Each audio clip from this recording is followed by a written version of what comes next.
Elliot, I want to ask you about the winning goal, the controversial goal. We've heard from Brian Lewis, the NHL's director of officiating. He gave us an explanation regarding that goal that it seems that only he can understand. Now, Brian Lewis gave us the explanation that because Brett Hull had control of the puck in the goal crease and he was already in there, it was more like a deacon. He had already gone in with the puck. But again, it's just something that seems to be very vague and really complicated that the average fan just doesn't understand right now. Well, the situation here is certainly where a lot of us don't understand it. You're right. You know, he's the guy who understands the rule book better than anybody else. He's the guy who makes the decisions. But the fact is, you know, whether or not there's some small rule here and there that says, yeah, if the puck's in possession, the bottom line is fans who are hockey fans in North America and around the world have come to understand one basic premise. And that is, if the puck is not in the crease, then and a player's foot or skate or whatever is in there, it's not a goal. And we've seen that happen so many times this season. And the problem is that everybody here should be talking about what a wonderful Stanley Cup final this has been, the second longest game played in Stanley Cup final history. It was a terrific hockey game with a lot of excitement, great saves, crossbars in overtime. But unfortunately, what we have here is everybody's going to remember this as the Stanley Cup that was won on the in-the-crease goal. And, you know, it's not fair to the Dallas Stars. It's certainly not fair to the Buffalo Sabres, and maybe the rule is right, but because it wasn't reviewed, because Gary Bettman apparently turned his back on Lindy Ruff, people are going to look at it and say, there's something wrong here, and there's always going to be that asterisk with this final because of it. The 1999 Stanley Cup Finals featured one of the most controversial moments in NHL history. The series pitted the President's Trophy winning Stars against the workmanlike Sabres, whose fans still haven't gotten over the controversial series winning goal. Let's travel back to the 90s and revisit one of the most memorable seasons in NHL history. Before we talk about each team's path to the finals, let's get familiar with the rule that caused the controversy. To understand the crease rule, we have to go back to the early 90s, when goalies asked the league to implement rules to stop players from crashing into them.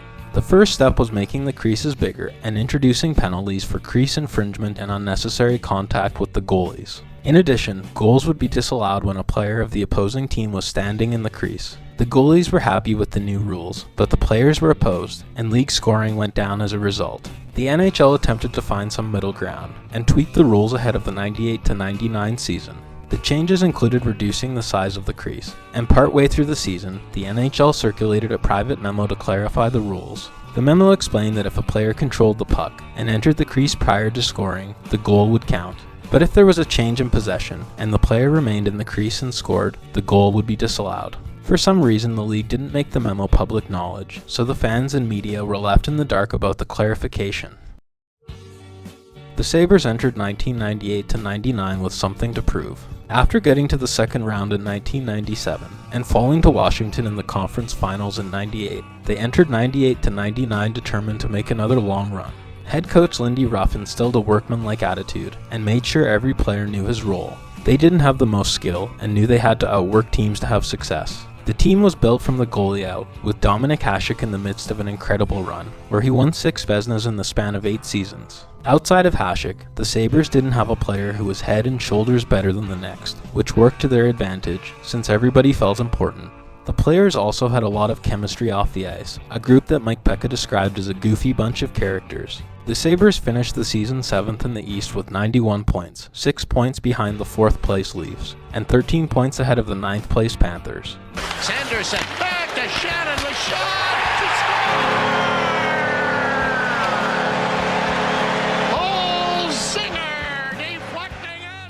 Meanwhile in Dallas, the Stars entered the season as one of the favorites to come out of the West.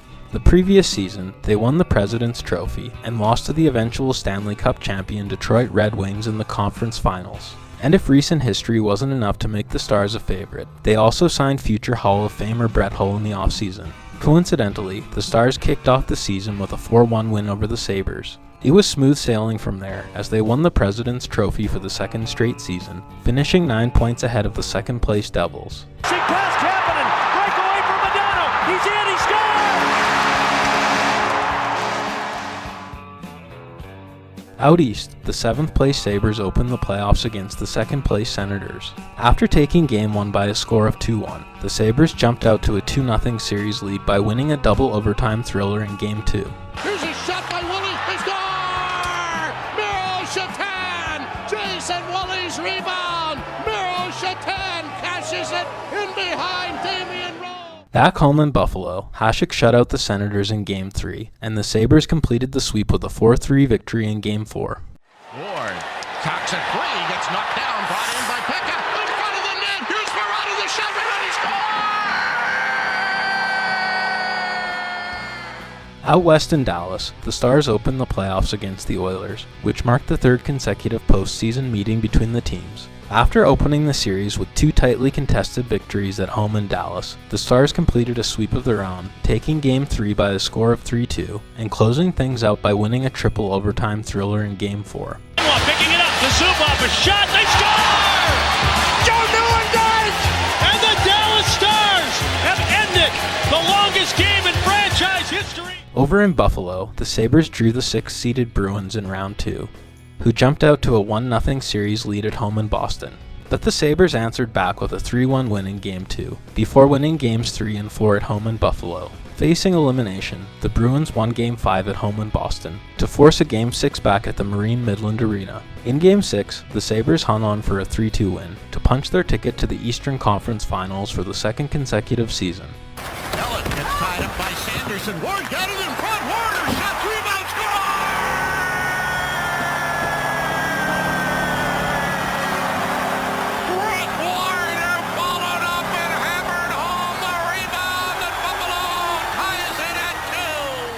Over in the Western Conference semifinals, the Stars faced off against the Blues. The series was a classic, with 4 of 6 games going to overtime. The Stars jumped out to a 2-0 lead in Dallas, before the Blues won back-to-back games in overtime at home. Despite blowing a 2-0 series lead, the Stars maintained their composure and won Games 5 and 6, including a 2-1 overtime victory to clinch the series in 6. Left circle, cutting to his backhand, threw it out front, now got it back, now tried to jam it, Modano scores! That's it! The Stars are going to the Western Conference Finals! Brett Hull set up Mike Modano, and the Dallas Stars advance! And just like the Sabres, the Stars returned to the conference finals for the second straight year. Both conference finals were dream matchups for the NHL, with the Sabres and Leafs meeting in the playoffs for the first time in history, and a heavyweight battle between the Stars and Avalanche in the West. Out east, the Sabres learned that a groin injury would keep Dominik Hasek out of Game 1. Dwayne Roloson filled in admirably, stopping 28 of 32 shots in a thrilling 5-4 win. Hasek was out again for Game 2, and Roloson didn't fare well in his second appearance, allowing 5 goals on 27 shots in a 6-3 loss. But back in Buffalo for Games 3 and 4, Hasek returned to the crease, stopping 55 of 59 shots, as the Sabres won 2 straight games to take a 3-1 series lead. The Sabres took advantage of their opportunity to eliminate the Leafs, punching their ticket to the Stanley Cup Finals with a 4-2 win in Game 5. Leafs come out. Derek King on the wing. Takes it off the boards and goes in for it. Perreault knocked it loose. He has it. Didn't know he had it. There goes Joseph to the Leaf bench. The Leaf net is empty. And a long attempt. It might go in the net. The Buffalo Sabres are going to move on to the Stanley Cup Final. Over in the Western Conference Finals, the Stars had to contend with Patrick Roy and the Avalanche, who jumped out to a 1-0 series lead on the strength of a 30-save performance by Roy. But the Stars bounced back with a 4-2 win in Game 2, sending the series to Colorado tied at 1. Ed Belfour stole the show in Game 3, stopping all 34 shots he faced in a 3-0 win. Both goalies came to play in Game 4, with their teams playing to a 2-2 draw through 60 minutes. Roy was a little bit better in overtime, and Chris Drury beat Belfour with 30 seconds left in the first overtime period to send the series back to Dallas tied at 2. The floodgates opened in Game 5, with the Avs winning 7-5 to take a 3-2 series lead.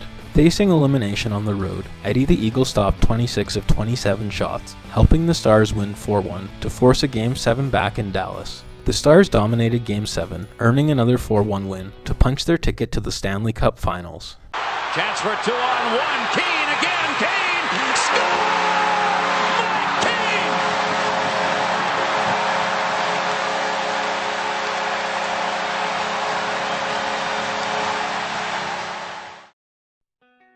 The 1999 Stanley Cup Finals opened on June 8th at the Reunion Arena in Dallas. The Stars struck first, thanks to a goal by Brett Hull midway through the first period. After a scoreless second, the Sabres took the lead with goals from Stu Barnes and Wayne Primo. It looked like they had things wrapped up, until the Stars tied the game with less than a minute remaining to force overtime. But the Sabres responded, and took a 1-0 series lead, thanks to a goal from Jason Woolley 15:30 into overtime. Hatcher fired it back around. It's kept alive by Brown to the slot. Score!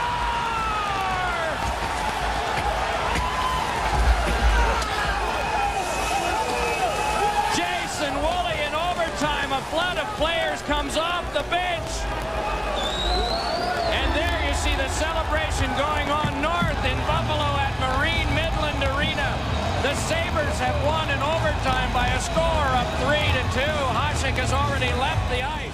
After opening the series with a win, the Sabres scored first in Game 2, before the Stars tied it up late in the second.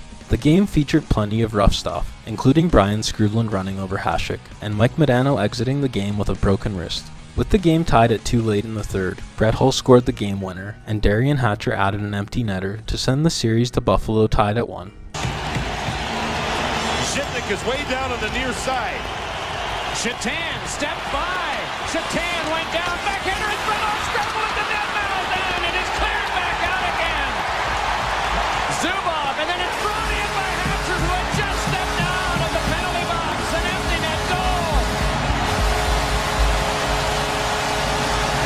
A saving play by Zubov, followed by a wrister in from center ice by Darian Hatcher. And this one will go at least 5.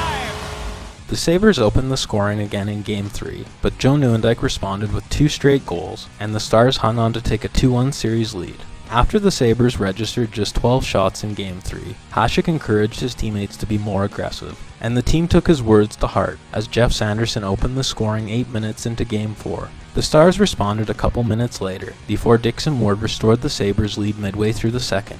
Thanks to a 30-save performance from Hasek, the Sabres held on to tie the series at 2. Back in Dallas for Game 5, it was Ed Belfour's turn to steal the show, stopping all 23 shots he faced, as the Stars won 2-0 to give themselves an opportunity to win the Cup in Game 6. Ditnick trying to tee it up. Modano coming out on it. Took the puck away and kicks it ahead. Here comes Matvichuk and Verbeek. A 2-on-1. Matvichuk into Verbeek. Fake shoots. Scores! And Mike Modano made it all happen. A great three-way play, and the Stars have a 2-0 lead. Game 6 was an epic, with the teams playing to a 1-1 draw through 60 minutes. The game also remained tied through 2 overtimes, despite several chances by both teams to score. Breathtaking save by Eddie Belfour. Finally, at 14:51 of the third overtime, Brett Hull scored to end the series, concluding the longest Cup-winning game in finals history. By Hull, shot, Yari Letnam, Hull, loose puck, Hull, star, the Dallas Stars, Brett Hull, they've won the Stanley Cup! But the replay showed that Hull's skate was in the crease, and even though the teams shook hands and the Stars celebrated, many fans and media believed it was an illegal goal. None of the Sabres questioned the goal in the immediate aftermath. But after seeing the replay in the locker room, Sabres coach Lindy Ruff returned to the bench and started screaming at Bettman to explain why the goal wasn't reviewed. Ruff and the Sabres refused to meet with the media until Director of Officiating Brian Lewis explained why the goal should count. Yeah, one of the things I was specifically referring to, of course, was the goal, and I know you were on the bench at the time, but what did the league tell you in terms of why the goal was allowed to stand and why it was not reviewed?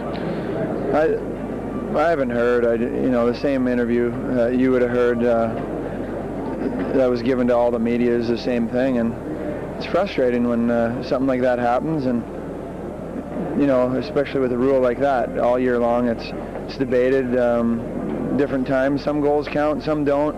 It's a bad rule. There's just too many openings, and there's too many loopholes in that rule. If you're gonna have that rule, make it at least enforce it, so the guys know what to do or how it's to be done. In his conversation with the team, Lewis explained that it all came down to the language in the private memo. He granted that Hull was in the crease, but because his initial shot went off Hasek, it didn't result in a change in possession. As a result, Hull was still considered the puck handler and had scored a good goal, even though his skate entered the crease before the puck went in the net. Lewis claimed they officially reviewed the goal, but there's speculation that by the time the controversy arose, it was too late to overturn anything, since hundreds of people had flooded onto the ice to celebrate.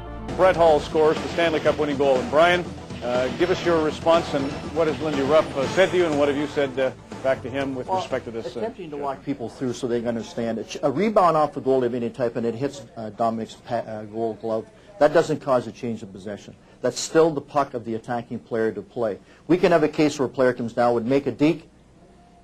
See, he's played this puck. There's a rebound off the goalie. The puck comes to him. He plays it ahead with his foot. That's his puck. It's his puck to shoot and score. It's similar to coming down and making a deke. You can have possession and control of the puck as long as you're deemed to be in possession and control of the puck. Have a deke, and then have the puck win the net. Even though it gives the appearance your foot is in there first, that's a perfectly legal goal. When it happened, did you and Charlie Banfield phone down immediately to say, hold on, we're having a look at this? We start that process, kicks in immediately. The officials are not released from in front of the penalty bench until we've taken a look at it. Was there an indication given to people on the ice? Is that why there was a delay? That's why there's a delay. That's why the officials remain in front of the box, so that we're automatically on the phone with every goal that's scored. Was Lindy Ruff satisfied with your, well, obviously he's not, but what was his point of contention? What did he say to you that would possibly convince you? Well, there's some debate here as to whether it is or isn't possession and control. Right. All right. And so when you make an attempt to walk a person through in terms of possession, control, rebounds, and so on, in the heat of the battle, the heat of the moment, is anyone satisfied? Probably not. The next season, the NHL completely changed the rule to allow players to stand in the crease, as long as they didn't interfere with the goalie. Goalie interference still doesn't make sense, but at least we're not worried about guys dipping their toes into the crease. Let me know whether you think the goal should have counted in the comments. And if you enjoyed this video, please like and subscribe to support the channel.